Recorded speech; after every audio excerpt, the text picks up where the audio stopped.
The turn of the 20th century saw the United States of America emerge on the global stage, a modern superpower clawing away territory and influence as the old European empires of the previous 400 years began to implode under their own weight.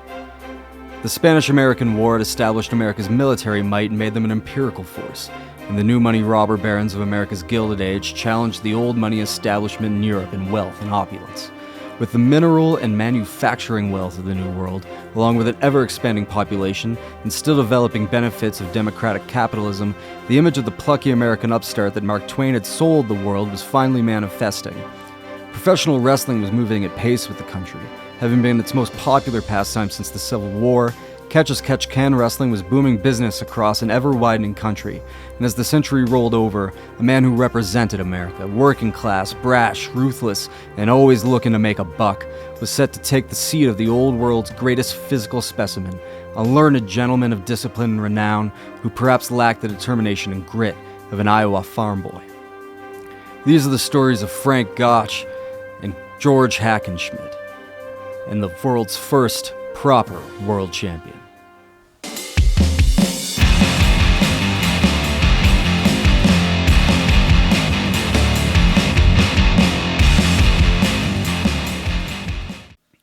All right, gang.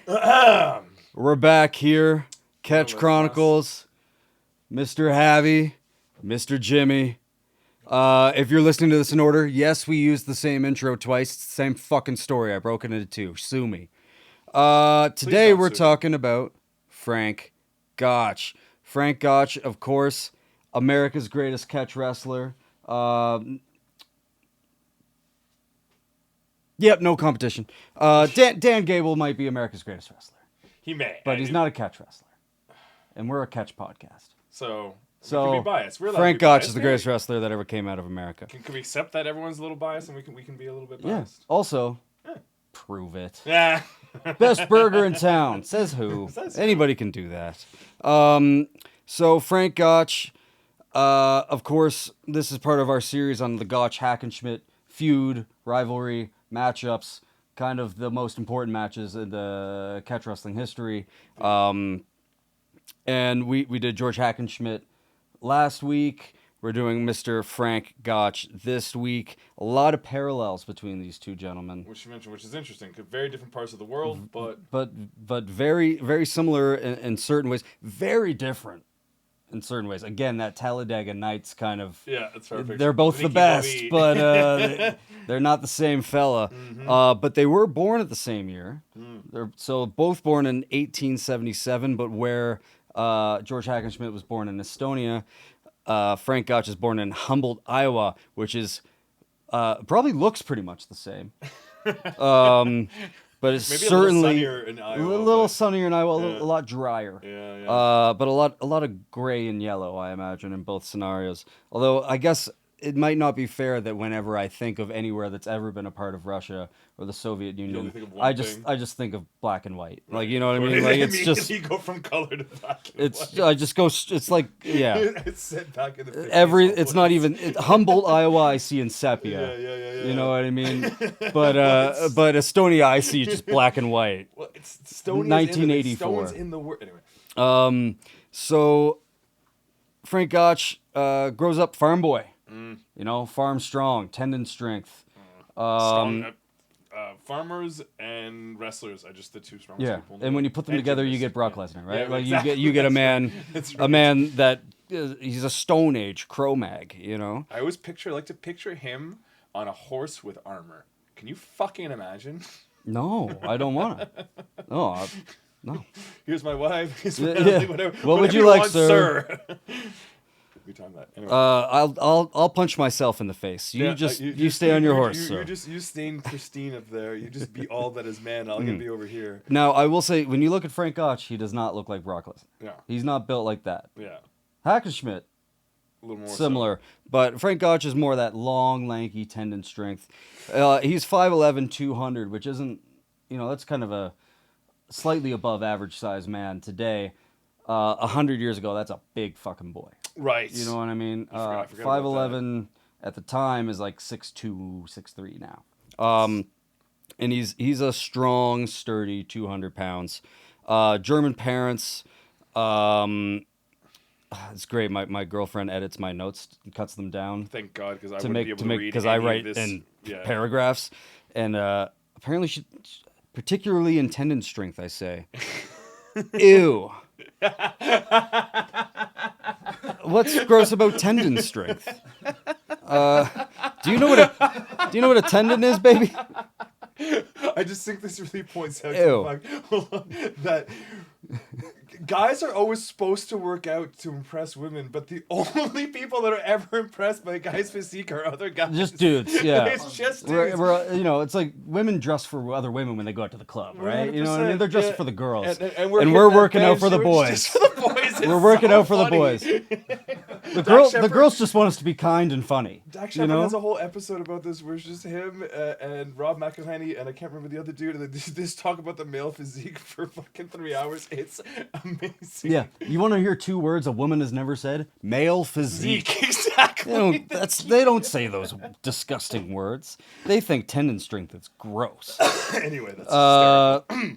Yeah, so he's he grows into a strong farm boy. Teenage Gotch starts dabbling in catch can wrestling, which is very popular at the time.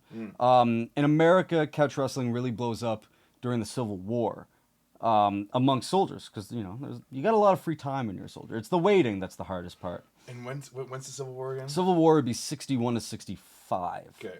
I think. Ooh. I hope I'm right. Yeah. Quite sure. Somewhere in that area. Okay.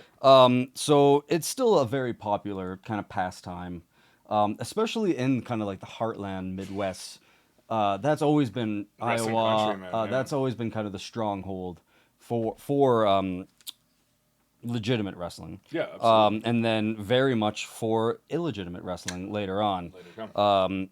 And at 1899, so he's 21 years old, he starts his professional wrestling career, basically being urged on by like locals to be like, I think you could really be something. Maybe this young man will put the town on the map. Oh, yes. Which, to be fair, there's a big fucking statue of him in that town. So it apparently I worked. guess he did what you asked. And then he gets kind of he wins his first bout, and then there's this like traveling furniture salesman who comes to town. Puts That's out like what a start of a story. awesome, right? Only in America. And he kind of says like, "Oh, I'm a wrestler," and challenges this young Frank Gotch and hustles the shit out of him. But Frank Gotch lasts 2 hours with this guy before he's beaten. And that, he gets beaten by a furniture salesman, so everyone thinks. They're putting, and it's entertainment in the town. They're putting bets on it. As this match is going on. That's Yeah, like yeah. the whole point of wrestling, basically, is to put bets, right? Yeah. And it takes the guy 2 hours to beat this 21-year-old upstart. And the kid is so impressive that the salesman lets him in on the secret. The salesman is actually the American champion, Dan McLeod, who's just running through the Midwest hustling people under an assumed name as fucking Biff, the traveling salesman. Wait, can you imagine that in this day and age? Can you imagine Conor McGregor just running town to town, beating people up, and just like that's such a Give me that belt. Crazy. Give me your thing to belt. think about. I'm here selling whiskey. Give me your belt. So That's just yeah, insane. He is the champ. he's the American champion. He's the heavyweight fucking champion. But there's not a lot of money in that, so he's just grifting through the Midwest. That is incredible. And I will say, Mr. Gotch picks up a thing or two from this fellow, and we'll get into that a little bit later. And not long after this match with American champion Dan McLeod, Martin Farmer Burns comes to town, who is the guy that Dan McLeod beat for the belt. Okay. And Farmer Burns has a much easier time. He beats Gotch in about 11 minutes. But he is also so impressed with the young man, which is cool. Like the thing about combat sports, right? Like any given day, you can catch somebody, right? Anybody can catch anybody if they're skilled. Like What's the guy who beat Tyson eventually? 41 to 1 odds. Yeah, Thank Buster you, Douglas. Thank you. Tyson didn't take it seriously. You know what I mean? Buster Douglas knocked him out in Tokyo, which 41 to 1 odds was very fair. So Burns kind of takes him under his wing, which is another kind of parallel to Gotch, right? Where he's lucky enough, very young, to meet Martin Farmer Burns, who's It's one of greatest the coaches. greatest wrestlers and certainly one of the greatest trainers Yeah. of all time, and a great showman and swindler. He's a real carny type. You I know what I forgot mean? about that. He got choked out once in a match, so he started training his neck. And then he came up with like kind of like a carny sideshow thing where he would hang himself with a noose It's the first thing. and the give a first picture. speech, And give a speech. and he would talk to the crowd I while didn't know hanging that. from the noose I just to saw the show how picture. strong his neck was, which is awesome. Like that's such carny shit, right? Jesus. Like that is. And do you think it was like? Do you think he was faking it, or like? Do you think he was actually? Well, he's doing it without a shirt on, so he can't have a harness. Right. So unless he's got his tiptoes on the ground, in which case he's a hell of a ballerina, and I respect that too. That's I love a impressive. con. Yeah. You know, I love a con as long as it's not to get in office. I think, like, this is the best guy he could have met. Sick. And Burns takes him under his wing, starts, showing him the real finesse, the real nuance of catch wrestling, and also probably like a lot of the real dirty shit that Gotch gets really good at. He starts showing him showmanship and the promotional aspects of wrestling, and he kind of turns Gotch into his traveling policeman. So he's showing him how to hustle, how to wrangle crowds, how to promote, and he's also traveling with him, both working as a policeman and kind of learning how to work matches. When you policeman, just like bodyguard, like And more of if you want to wrestle Burns, you have to go. You got to get through me first. Right. Yeah. Right. Which can be a legit thing to soften up this challenger. Yeah. And it can also be a thing where, like, all right, put him over. It's going to make him look real good. We're going to get those bets going. And then I'm going to fucking cream him and take all that money and we're going to skip town. Right. You know, so and I think there's a fair amount of Gotch having worked matches with the farmer too. To set up. Things, right? If Gotch just decimates some guy and then puts over Farmer in a super like hopefully a compelling contest too, right? Sure. It doesn't have to just be that Farmer creams him. Yeah. It could be that they have a really compelling contest. Maybe they can get a rematch out of it. Get some more money out of these yokels, It's fascinating, man. That's absolutely fascinating. Gotta rip some dollars off the marks. Yeah. That's like these are the guys that are pioneering getting the dollars off the marks, right? And Gotch is getting really good.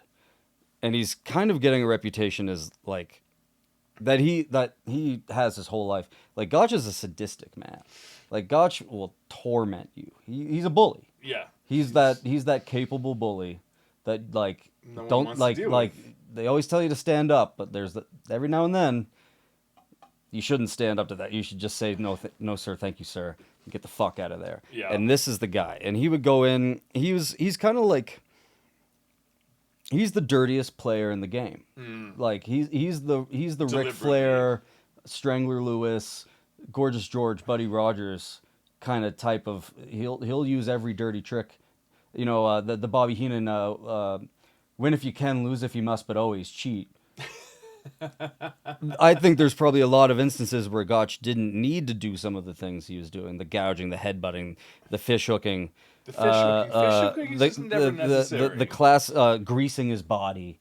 The classic catch wrestling checking of the oil, which again got another ooh from my girlfriend. Checking of the oil. Checking of the oil. Are you familiar with checking the oil? I am unfamiliar with the checking of the oil. Can you please? That's a thumb in the ass. That is that. That's, Yeah. I was hoping you weren't gonna say that, but that is. Yeah. You want to get a guy off his guard. I was not kidding. Yeah. That's. Yeah. That's a good way to discombobulate your opponent. Yeah, in the scrum. Yeah. Really? Yeah. It puts you off your game. Yeah. Whatever hold you're going for, you're not going for it anymore. That is unequivocally correct. £300 for one Oh. That's why I don't play rugby. Yeah. Fucking hell. Yeah. Checking the oil. The oil. But it's not a gimmick, right? Ric Flair, Buddy Rogers, these guys are playing dastardly. I mean, I think Ric Flair probably is a dastardly bastard in some aspects. But like that's the But gimmick. Gotch is Everyone's he's in on it. literally This like, guy just is. he's a rotten bastard. Like You know what I mean? yeah. Like he's there to hurt you. We hear about that with like when we talked about Carl Gotch and Billy Robinson too, where they're like they'll bully, they'll pick on you, they'll let you know who the boss is. You know what I mean? But there's a kind of feeling that I get that whereas Carl Gotch and Billy Robinson were doing that to assert dominance. Yeah. I think Frank Gotch just kind of like Just kind of like hurting people, which is like a contrast between Hackenschmidt, who I don't think had that bone in his body. Yeah, he didn't have that kind of. He had a competitive mean streak, but he wasn't sadistic in any way. sadistic. I like. Have you ever seen like There Will Be Blood with Daniel Day-Lewis? No. Okay, well he plays like an oil man. He's a very famous speech, and he's like, I don't want anyone else to succeed but me. You know what I mean? Like, I think Frank Gotch is kind of like that. Yeah, where he's like, if not you're just- not in my fucking camp, Yeah. you don't get anything. And it's kind of that zero sum where I want it all. No Yeah. one gets any but Yeah, me. I'm the of. best, and the best means I have it all. You know, Right. much like let's say like an Elon Musk or a Peter Thiel. Pricks. Anyway, It's your podcast. You can just say prick. yeah, pricks. Fuck you guys, Don't have to. fucking losers. You didn't get stuffed in enough lockers. Now Elon's never gonna come on the show. Oh man, we're not gonna get to smoke a joint with Elon and talk about destroying education. Shit. We gotta pretend to play video games. Yeah, man, I had so many books I wanted to ban. Shit. I really wanted to drive one of your stupid, ugly cars. Okay, I actually do like his cars, but Oh, there's two of those fucking trucks in my neighborhood, and like every time it's almost a spit take every time I see one. Like, You like, just really want oh man, can you imagine how small your dick has to be to drive one of those fucking things? Anyway, Gotch, ruthless, rotten bastard, really good wrestler. Though. really like didn't need to do really a lot good, of this yeah, shit, you know, which is hilarious. Yeah, he's up there with the Dr. Ben Roller, Fred Beal, Tom Jenkins, Dan McLeod, all the best of his days. He's a competitor right there with them. But what he mostly is a fucking American. Like this dude is America. Like this is America and Europe. This is the old world and the new world. Him and Hackenschmidt. And this dude loves a buck. He loves a hustle. And I think he's also kind of like, you know, that Ronda Rousey quote, like, I don't get paid by the hour, you know what I mean? I think he knows I'm going to get beat up. Yeah. This is really hard on the body. I'm going to make some money. You know what I Okay. mean? So they're not opposed to working. I would say, for the most part, title fights are legit. Yeah. There's a few title fights that happen here that I don't really think are. But for the most part, fights are legit. These guys have to be legit. Yeah.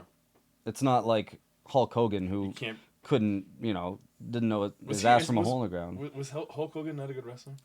No, Hulk Hogan, like, I don't know if there was a single person in the wrestling locker room that couldn't have beat the shit out of Hulk Hogan, no matter how small they were. You know, like Hulk Hogan was the least likely guy in that locker room to win a fight. Damn. You know what I mean? So I just saw him on TV all the time as a kid. Yeah, he's huge and he's a hell of a back rake, but like these guys, even if they were working, were all very capable of turning it on. Yeah. Um, And they were And- working just probably just again. It's just a money thing, right? The body's going to only take so much. Why Yeah. are we going to just accept ourselves to this? We'll just make it a little bit easier Yeah. on ourselves and have the same kind of pay. Yeah, and you get a better payday if you Better do it right. payday. Yeah, because you know make what it more I mean? exciting. You can You can kind of, like that's the whole reason. Like the main reason wrestling became like 100% work is because it's fucking. We can make it more compelling. The reason I like wrestling more than most legitimate sports is because half the time when you watch legitimate sports, it's horribly boring. How many? I would say what is it? 70%. 70%. You watch Easy. it for the good, but yeah, Yeah. like most When you match- see a dramatic game or a yeah, dramatic it's- you're legit fucking- fight, it's yeah, fucking it's awesome. Insane. It's insane, but It's it's awesome. rare. But like I'll watch the '97 NBA Finals over and over. I mean, you watch a lot of soccer. What, 1 in every 100 matches is somewhat interesting, or No, soccer fans love that shit. Yeah, I though. know. I'm just. If there's like 10 games on the weekend, 2 of them will be boring. Like more That- likely, 8 of them will be 7 or 8 of them will be pretty good games. All right. And We then, just like, don't get it. Fair. Yeah. But even like football, I love football, but I would say, yeah, I would. Like I don't like to me football is something you should watch the fucking highlights at the end of the day, and Oh, you're gonna no. see some of the most incredible athletic things you've ever seen. No, I love the But strategy. to watch a I full love- game, Oh no, I- no, no. oh, The strategy, and tactics, man. and how the shit. No, I love football. I like to me it's like no different than baseball. Like just give me what's the beer and let me. next World Cup. Watch that, and I bet there'll be a lot. It's the largest World Cup they're doing next year in terms Is of it? most amount of games, and I bet a handful of them are boring.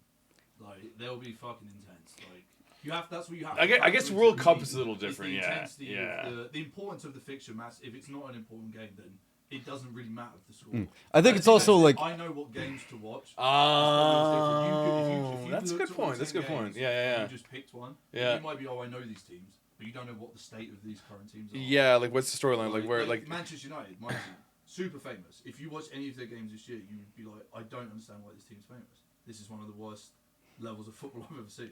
But see they're like obviously I don't think I famous could tell the because- difference is the thing. Like No, you to me can't. like I don't You think I just- understand the game enough soccer, but to different. really know it's a good game unless it's like a fucking cracker game. Yeah. You know, like I feel like when I'm watching, I'm just like, But a lot of times it's the all pace. right, It's the pace. okay, How much all they're going right, up and down okay. is essentially if they're not necessarily how many goals, how many chances are being made. Because that's part of the suspense. Is like Yeah, I did is it. gonna Yeah, go in yeah, or, yeah, like, yeah. it's close. As long as it's doing that, it's a good game. It'll be a good game for sure. I'm pretty sure it's a work. Sometimes it has been, yeah, for sure. It's gotta be a. If really it's on hard- TV, it's a work. It's got to be hard to fake. Too much money. fake Too much that. money. Let's get Brighton to the- Yeah, Oh, you only have to that pay was- one that fucking was- guy. Yeah, that's true. You only gotta pay I one didn't- guy. I didn't think about that. All right, where were we? So He's starting to make. what we're making gonna money. talk about right now, and more than one guy got paid. I'm gonna say 3 guys got paid, but it's a hell of a swindle. This is this to me is like the most carny, perfect, golden age wrestling swindle I've Ocean's ever. 11 Oh fucking my level. god, Okay, it's okay, so. okay, tell us. Frank Gotch, young. All right, he's still young. He's in his early 20s. A couple of one other guy that's running around with Farmer Burns joins Frank Gotch on a trip to the Klondike. Okay. Okay, so this is a little bit after the gold rush. The Klondike isn't really a huge deal anymore, which makes this even more impressive. And it's also one of the things like, imagine if he had gone 2 years earlier. But at the time, the Klondike is in the kind of aftermath of the great gold rush, the Klondike gold rush. Okay. Which is where some gold was prospected in the Klondike and the Yukon, Everyone went and nuts. people went crazy trying to get a piece of it. And it became like towns that were like 400 people became 12,000 people in a matter of months. Yeah. You know what I mean? They're building opera houses in the mud, and it's extremely difficult to get there.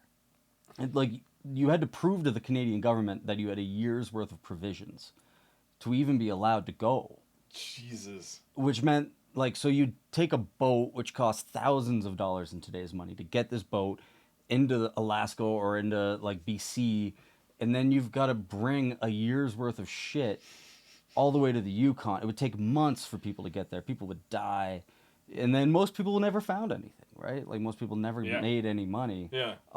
Like famously, like the California and Klondike gold rush is like the guy selling the shovels makes the most money. The guy selling the whiskey Right. makes the most money. Yeah. This is a couple years after that, but still no easy feat. So this guy named Joe Carroll, who changes his name to the terrible Swede Ole Marsh, goes up to a fucking prospecting camp in the Klondike, starts wrestling, starts claiming to be, you know, the toughest wrestler in the Klondike. And up comes this young kid named Frank Kennedy, because he changes his name, because he's got a bit of a reputation. Who knows, maybe one of these guys saw him wrestle someday, or saw his name in a newspaper. So he changes his name from Frank Gotch to Frank Kennedy. He goes up, starts, you know, sifting gold dust through sand, just working. Gets himself in a little situation where he has to wrestle a guy, creams him, right? Makes a little money. Now, they start calling each other out. They go up to the fucking Klondike, And So he's taking the time. He doesn't just come in and announce or whatever. Like Nope. he's really he's got a backstory, I'm man. I'm just a regular dude. I'm just, Frank here for the Kennedy, gold. veteran of the Spanish-American War. Right? Legit He's got a whole backstory. fucking gimmick. Oh my god, He's got a this is full gimmick. And they start working towards having this match with the terrible Swede, Ole Marsh, otherwise known as Joe Carroll, my buddy, and the Spanish War veteran, Frank Kennedy, otherwise known as Frank Gotch, the best wrestling prospect in America. They start working what are definitely stage contests against each other. And they're having these in theaters, right? Like these are being promoted. They're placing bets. And they're making it look good. It's, there's no Irish whips, no drop kicks, you know what I mean? They enter this Colonel McLaughlin fella, who's like a collar and elbow champ who kind of gets in on the action. And they're promoting all these matches in saloons and theaters, and every now and then they'll like legitimately cream some guy. Sure. Because they can. Yeah. But otherwise, they're just working. They're getting purses. A lot of these matches would be like, I'll wrestle him, but he's got to put up $1,000, and I'm going to put up $1,000. Winner takes all, plus side bets. Right. And he's going by like Young Hercules. They're writing about it in the paper. People are starting to kind of think like, hey, this isn't really on the up and up, but it's only the people that are losing their money, because the people that are winning fucking love it. So they run this for months. You've got to be able to work a crowd to be able to even pretend that this hasn't worked at a certain point, right? Yeah, no, yeah, and they're working the crowd. They're coming up with creative finishes, I'm sure, that they can dispute it and have another match, and then we're all gonna wrestle each other. All three of us are gonna get together and have turns wrestling each other, and they're probably getting paid in gold dust. For sure. You know what I mean? Like it's probably not a lot of cash going. They're probably getting paid in gold. Like cigarettes. It's straight up Wild West. Carney swindle. It ends up getting to the point where just before he leaves town, Gotch gets booked in a boxing match against the boxing champion of the Yukon, Frank Slavin, who's like a mid-level boxer, but he's the best boxer in the Yukon. Sure. And he like the story goes that like Slavin just like demolishes him. But then the match ends because Gotch, Kennedy, young Hercules, gets so frustrated that he body slams, picks him up and throws him, which is a disqualification. So he loses the match. Which is exactly how the boxing match between Mr. T and Roddy Piper at WrestleMania 2 ends, isn't it? Like, is it? This is well, yes. This is a fucking work. Right, It's totally a work. He's on his way out of town. After this fight, a newspaper prints like, we now know that young Frank Kennedy's name is Mud, right? Like he's worn out his welcome. He's bilked this for everything he can. Yeah. But why wouldn't you? Because you're in the fucking Yukon and it's 1901. No one in Iowa is ever gonna find out about this if you don't tell them, right? Like, period. There's no way maybe one dude will come back, So like, why not? He comes back with $20,000 to $35,000 of 1901 money. Of 1901 money. So adjusted for inflation for 1913, which is the furthest back I could find a calculator that adjusts for inflation, that would be between $650,000 and $1.1 million. Right? Okay. So just books it up north. Yeah. With friends, takes. Fucking just robs the town. just robs the town. Everyone and kills the territory. There's no way they held a wrestling match there for fucking 10 years, right? Right, zero chance. There's no legitimacy left in this. Takes it for every dime he can, books it back to Iowa, does a newspaper interview when he gets back, because he just comes back and says, I went up there and became the champion of the Klondike and made a ton of money. That's all you need to know. Yeah. You know what I mean? And they ask him, like, do you have any advice for up-and-coming wrestlers? He goes, go to the Yukon and stay there for 6 months. Like, these rubes will be paying you in gold. They pay you in fucking gold dust, buddy. You know what I mean? So, like, yeah, this is before the 1919 World Series swindle, where they rigged the World Series. You know what I mean? This is the greatest con Wrestling. I've ever heard of. It's This quite is something. amazing. Because And the he's planning, like you're just, like you got to figure this out and do all of like that's Yeah. diabolical, man. Like, you got to be like meeting in secret. Yeah, you know? yeah, Like, and you know, these guys are fucking- like riding horses in the night, going to meet up under the moon to talk about how they're Hey, gonna. just this like- when I do this, make sure you finish Yeah. this way. I think Chip Bucky has about $40 left. Let's get him for it. How are we Let's gonna get get him. Yeah, all yeah. of the money? Fuck, man. And he's still like a rookie. You know what I mean? Like, this is like, 20s. this is like how he gets ready to go on the world title hunt. And he actually, like, I guess he like kind of, when he's working in the Pacific Northwest later on in his career, I don't think he ever gets back to the Yukon, but when he works, let's say, Oregon, Washington, Anything up there. BC, Yeah. he still goes as Frank Kennedy. Because he's got a name now. Fucking way. He's Frank Kennedy He's there. So after you see, he still Yeah, leans on because the fact he's still of like, the well, I'm reputation. Frank Kennedy, champion of the Yukon. You know what I mean? Which is like total carny wrestling shit. Well, yeah, like, well, I'm a good guy in Iowa, but I'm a bad Guy over here. It's great. It's great. And he comes back. Now he's got the experience, and he wants to challenge for the title. And he goes for Tom Jenkins, who we spoke about with George Hackenschmidt. Loses the first match to Jenkins, comes back in 1904, beats him, becomes the American heavyweight champion. Right. So now Frank Gotch is he's the cat's ass. He's the cream of the crop in America. He trades the title actually with Tom Jenkins, so he loses it back to Jenkins, wins the title back, then loses the title to Fred Beal. Probably legit. Okay. You think most of these are legit? I think we can't say they weren't, Right. but he also frequent title changes to me kind of reeks of Little suspects. of a little kayfabe. Yeah, You know what I yeah. mean? To me, that sounds. You'll that's- get your day, I'll get my day. Yeah, Let's yeah. just everyone. Let's a little play ball. Let's generate. Maybe we're gonna go into this market. We're gonna generate a little buzz. We're gonna get Fred. We're gonna make a star. Yeah. Fred Beal's a big star now. You know what I mean? Tom Jenkins is still hot, and but also this is around the time where Tom Jenkins gets beat by Hack. The hack. So it's like, okay, well, Tom Jenkins he's lost his cred. We got to get the title back on Frank Gotch. You know what I mean? So Which is what leads to. I've got no proof that it's a work. Okay. But I'm horribly suspicious, the same way that I think all sports are rigged.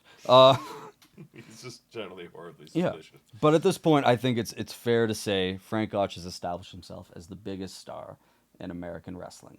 And he's doing the things that big stars before him, like Hackenschmidt or like a William Muldoon, are doing. So he's going to go tour in a play. He's a big star. Why not make him an actor? Just You know? give him two lines. They do the same shit now. Yeah, You know what I mean? Like, it's... Shaq could not act when he did. Shaq couldn't act. Have you ever seen The Rock give a heartwarming performance? No. But he's really... Rock's pretty deep. I don't know. The The Rock- Rock can act. You can't put those two in the same The category. Rock is really good at being The Rock in movies. Be it a tooth fairy or a car driving maniac or whatever he is. He's The Rock. That's true. Schwarzenegger is Schwarzenegger. That's true. That's true. You know, they you're not expecting range from these men. They're not actors. They're stars. Yeah. Okay. You know what okay, I mean? Okay. So yeah. he's out there. He's doing theater. He's doing public appearances. He's being put on trading cards. Right. You know what I mean? Yeah. That you get in your pack of cigarettes. You get a little card with Frank Gotch's face on it. Stars of catch can wrestling. Back when cigarettes were healthy. And he's really angling for a match with Hackenschmidt. Because Hackenschmidt is the last frontier. You know what I mean? that's He's it. the He's last done guy to everything beat. else, yeah. I've beat everybody else I need to beat. I can't be the world champion until I beat Hackenschmidt. And Hackenschmidt comes over, has that match that frustrates the hell out of him with Tom Jenkins, wipes the floor with the guy. Gotch says, well, you got to face me because you know what? Maybe Jenkins isn't the undisputed American champion. Maybe I'm the American champion. You know, I've beat Jenkins. Yeah. Come beat me. And Hack gets back on the boat. hits her back to England. You know what I mean? He doesn't get that fight right away. But he does continue to defend all across America, kind of building and building and building this reputation. And definitely working. Yeah. You know what I mean? But So there's a big difference between the two of them, right? Where it's unlikely that Hack worked much. He didn't need to. Yeah. You know what I mean? That wasn't the way he was making his money. Yeah. He didn't have to wrestle every day. No, he could write books. Yeah, he's writing books, and I don't know. Eating carrots. Yeah, drinking milk. Sorry, I don't have time today. I've got so much milk to drink. No time for wrestling. I've got to get 12 more pints of milk. But in 1908, Hackenschmidt does come over for that Talladega night, Indy 500, Someone Please Be Better Than Me match with Frank Gotch, which we're not going to get into today. But very soon. Very soon. Do you find it interesting? And is that part again? I love the Talladega Nights reference because it's held in the U.S., right? Like, Gotch doesn't go to the. No, it's held. Europe. It's held in the States. Right. It's got to be in the States. Right. And that also, like, I believe it's in Comiskey Park in Chicago. So there's a lot to be said for the hometown advantage. You know what I mean? There's a lot to be said for what kind of camp can Gotch put together compared to what Hackenschmidt can put together. Well, even just on a night when you have people just cheering. Yeah, cheering, booing. Who's the, you know. Makes a big difference, apparently. And then you've also got to deal with the fact that Mr. Frank Gotch just loves checking the oil and fish gouging, you know what I mean? Yeah. And you know who's got the promoter in their pockets? We're gonna find out. Who's got the ref in the pocket? You never know. But unlike his main adversary, George Hackenschmidt, Gotch doesn't really go on to live this extraordinary life of accomplishment. No. Gotch kind of drinks himself into the. Gotch dies very young. 40s? In the night, no, in his 30s. In his 30s. Yeah. We'll get a little further into it, but there's a huge dichotomy for all these men who have all these similarities. There's such a vast dichotomy between the two guys. There's a the ocean of difference between these two men, not just literally, figuratively and literally. I like that. And we're gonna learn all about that next week when we talk about the two ill-fated Gotch Hackenschmidt matchups that changed professional wrestling and almost killed the business. Damn. But that's next week, baby. Appreciate you. It's fantastic. Have fun, guys. See you soon.